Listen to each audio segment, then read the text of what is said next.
હરસિદ્ધિના ખૂબ જાજા રામ. મારા વાલા ભાવિ ભક્તોને મારા ખૂબ જાજા રામ. મારા દર્શનાર્થીઓના રામ. મારા હરસિદ્ધિ જોવા આવેલા ને રામ. જગતમાં બોલતી માતા જોઈ ના હોય એને ખૂબ જાજા રામ.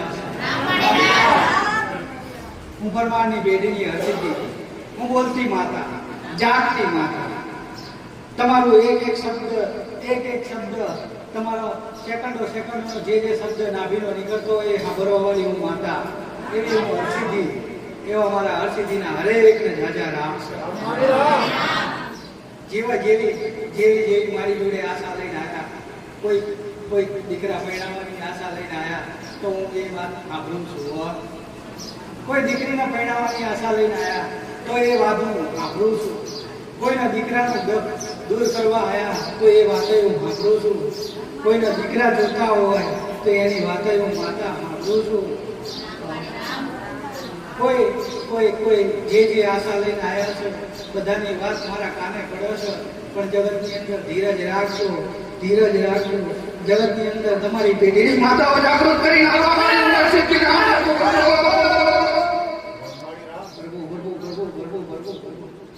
જગતમાં દુનિયામાં દેવ નહીં એવું નહીં.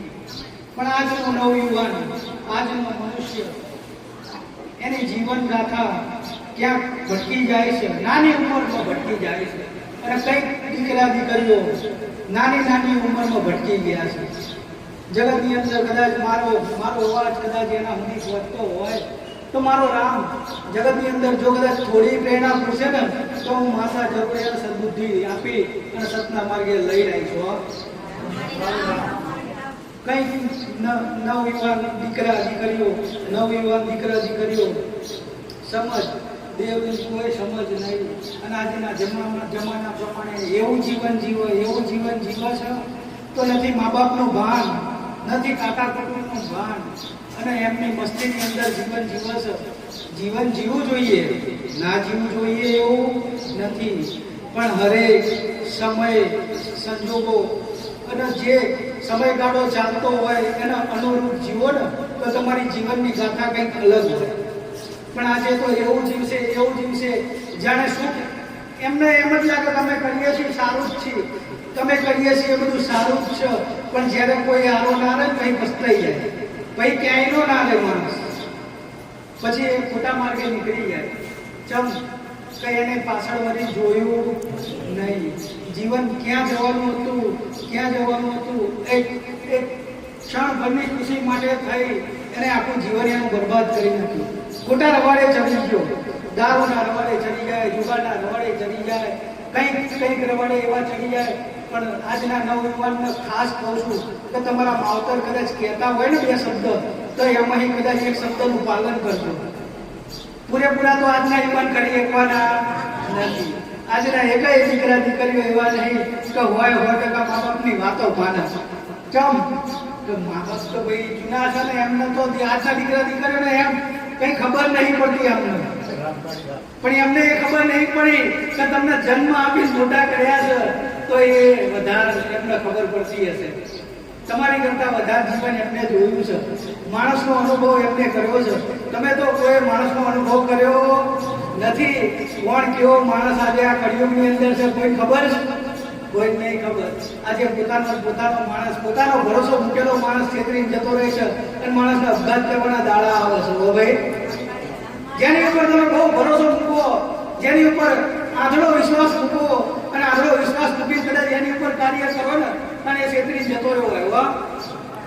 અને તાણ ચાહે કોઈનો આરો ના મળે, તાણા કાકા કુટુંબ અને પરિવાર સાંભળે, તમારો પરિવાર મને બચાવશે અને તાણ પરિવાર જ બચાવે છે. હો ભાઈ, તાણા કાકા કુટુંબ ભાઈ બચાવે છે, તાણા બીજાની ઉપર ભરોસો મૂકી અને લૂંટાઈ જાઓ છો, બરબાદ થઈ જાઓ છો તો એની કરતા તમારા પરિવારનો કોઈ સદસ્ય હોય, કોઈ તમારા કાકા કુટુંબનો સદસ્ય હોય એની ઉપર ભરોસો કરી કદાચ ભરોસો કોઈ બેસો ને તો એમ રાજી દે.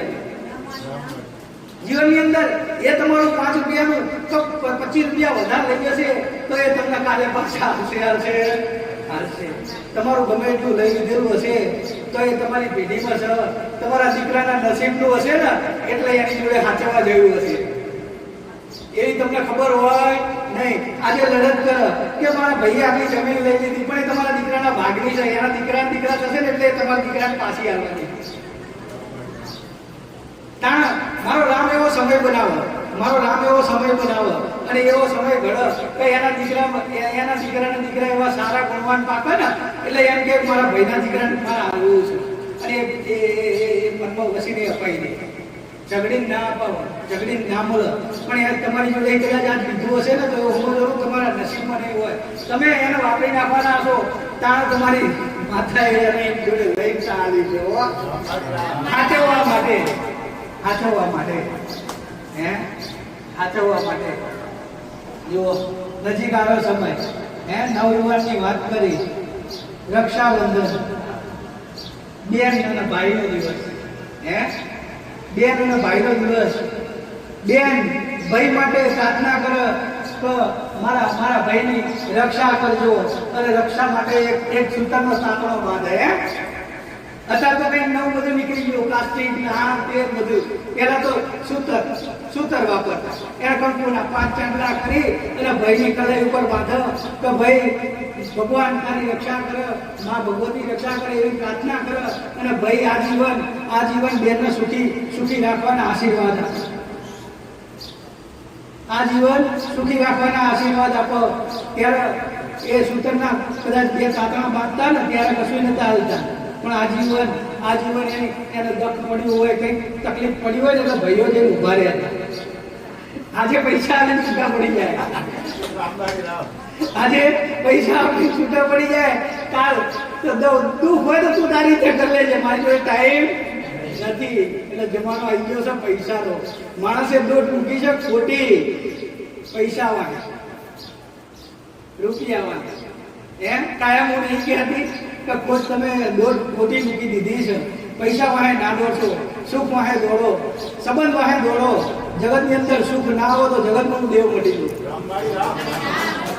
પણ એક સુખનો આનંદ અનુભૂતિ અને પોતાના સંબંધો માટે કદાચ થોડીક કરી લેજો.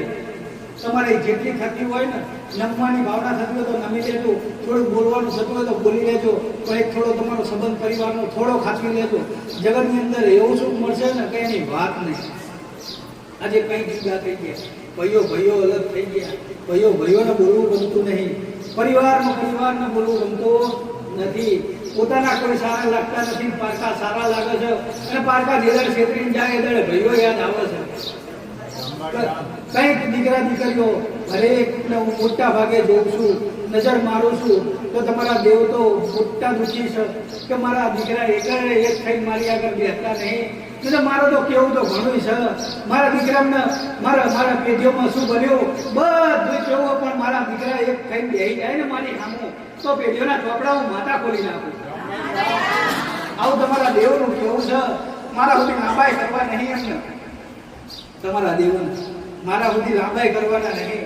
પણ જેવા તમે મારી આગળ આવો શાંતિથી 2 શબ્દો સાંભળો છો, એમ આઠમ આવે, નોમ આવે તો આવો તહેવાર આવે તો કદાચ જેવું તમારું રમવા આવે ને 2 ઘડી તો એની વાતો સાંભળજો, એની વાતો સાંભળીને થોડું ગ્રહણ કરજો.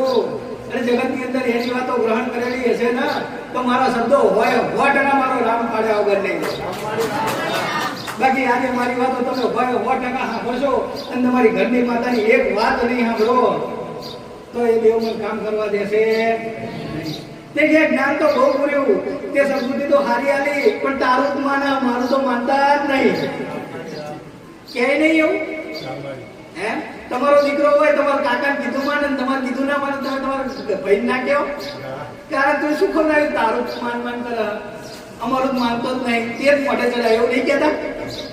એટલે હું લાડે કરાવું છું, બધું કરાવું છું, હેતે કરાવું છું અને સદબુદ્ધિ સારી તમારી માતાના શરણ સુધી પહોંચવાની હાલું છું. હવે પણ આ દિમાગમાં ઉતારજો. હું માતા આવું કહું છું, આઠમ આવતા કંઈક સારું તમને દેવનું મળી જશે.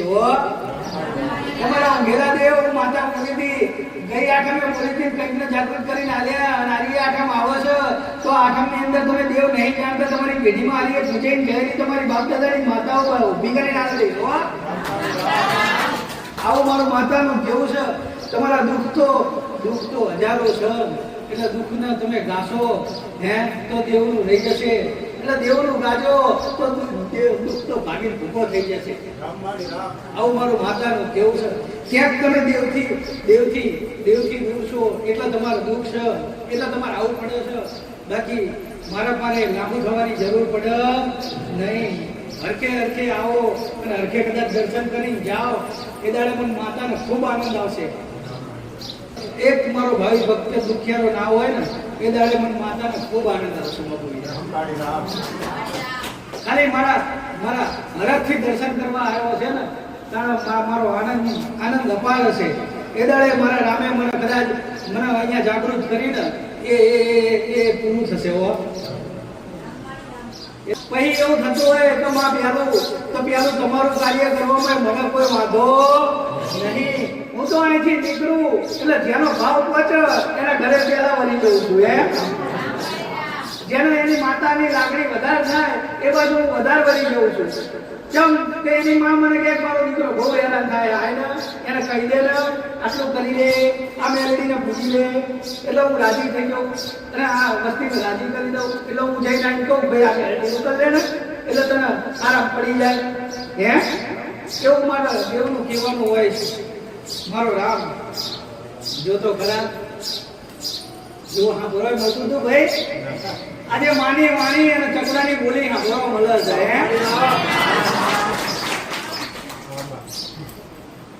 ચકલાઈ નતા ફરકતા અને આજુ જાગતી બેઠી તો મારો દરબાર લાગે છે. એ હું તારી મેરડી છું. અસર ભગવાનની બેટીની તલવારની ધાર જેવી માતા છું. જગતની અંદર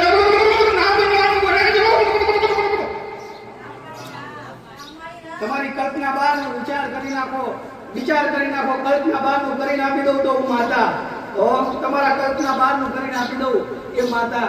પણ ખાલી લેવાની આશા ના રાખતા, થોડી ભક્તિની આશા રાખજો. હું જરૂર પૂરું કરવા વાળી બેઠી છું. તમારા હરેક ચોપડા વાંચવા વાળી હું બેઠી છું. જગતમાં બોલું છું ત્યાં સુધી બને છે અને મારો રામ બનવા દે છે. એટલે સમય છે ત્યાં સુધી પૂછી લેજો. જગતની અંદર જો તમારા પેઢીના ચોપડા વાંચીને ના લીધો તો જગતમાં દેવ નહીં. પણ કદાચ મારા કીધેલા વચન ઉપર કદાચ ચાલી જોયું હોત ને, 2-4 મહિના 6 મહિના જોઈ લીધું હોત ને, તો 6 મહિના પછી જે અજવાળા થયા હોત એ તમને કલ્પનાય ના હોય. પણ થોડુંક ચાલવું તો પડે ને. આજના મનુષ્યને તરત સુખ લઈ લેવું છે. બાકી 5-25 હજાર લઈને કામ કરવા વાળી હું માતા નથી. 25,000 નો મૂળો વાળીને તમારા વ્યવહાર પૂર્વક કરવા વાળી હું માતા નથી. તમે મને ભાવ એવો આલો અને જગતની માતા જો કદાચ મનાવવા ના જવું તો જગતમાં હું માતા ના કહેવાય. ખાલી તમારો ભાવ લેવા વાળી માતા છું. એક અંતરનો કદાચ વર્તો પડી જાય ને તો જગતમાં દારૂ ના તો હું બૂચ મારી દઉં. પણ આજના મનુષ્ય એવા નથી. મનમાં નકરી લાલચ. મારું આ કામ થાય તો માનું, મારું આ કામ થાય તો માનું, મારું આ કામ થાય તો માનું. પણ હું દેવ જાગતી બેઠી છું ને, તમારા એવાય કામ હું માતા કરી આવું છું. તો કદાચ મારે તમે વિખુટા પડી ગયા ને તો જગતની અંદર તમારો શેરો જાળવવાનો કોઈ મળતું નહીં. અને તમે કાયમ માટે દેવથી દૂર રહેશો. કઈ દીકરાઓ દૂર થઈ ગયા છે તો આજે તમને શરણમાં લઈ જવા માટે થઈને એવા નાના કાર્ય તમારા હું માતા કરું છું. તમારો મારા ઉપરથી ભરોસો ના તૂટી જાય. જો એક વખત મારો ભરોસો તમને આવી ગયો ને તો મારી હરેક કીધેલી વાત તમને ગળે ઉતરશે અને તમારા દેવને તમે માનતા થશો. અને કદાચ મારી ઉપર 5% ભરોસો મૂક્યો ને તો 100% તમારા દેવ ઉપર જો ભરોસો ના લાવ્યો તો જગતમાં દેવ ના કહેવાય. કઈક દીકરાઓ એટલા દેવને નહીં માની એકતા કે માં અમારી માતા બોલે છે પણ કઈ પડતું નહીં. કંઈક નહીં એવું છે કે ભૂવો છે ને સામેના પક્ષમાં એટલે થોડો દુશ્મન એટલે કે એ તો એનું ઘરનું કહેવાય છે. એનું ઘરનું કહેવાય છે. એમ કરીને કોઈ જ માનતા નહીં. પણ દુઃખ ક્યાં છે એ મને માતા ખબર છે. ચમ કદાચ એ ભૂવો એને ઘરનું કહે છે હે ભાઈ, પણ તમે તો તમારી માને લઈને સાંભળો છો ને, કઈ ભૂવાને લઈને સાંભળો છો? બોલતી તો માં જ હોય, પણ તમે ભૂવાના મનમાં રાખીને સાંભળો છો ને, એટલે એ પડતું કે ભૂવાએ કીધું છે એને કીધું છે ને એ આપણા વિશે ખરાબ કીધું છે હા, એટલે એ પડતું નહીં. પણ કદાચ માના મગજમાં ઉતારીને કદાચ સાચા હૃદયથી કદાચ કહો ને તો કદાચ ભૂવાએ ખોટું કીધું હોય ને તો તમારી માં હોય ને એ આઈ રાતે ખાટલે આવીને કહી જાય હો આવું બને છે, અને કંઈક ને કહી જાય છે, કંઈક ને કહી જાય છે. હા, જગતની અંદર હું કોને કહેવા જઈશું ને એમાં નહીં કહેવાનું એક દાડો બધાને કહેવાનું છે, જેને જેને કહેવા જઈશું ને બધાને કહેવાનું છે.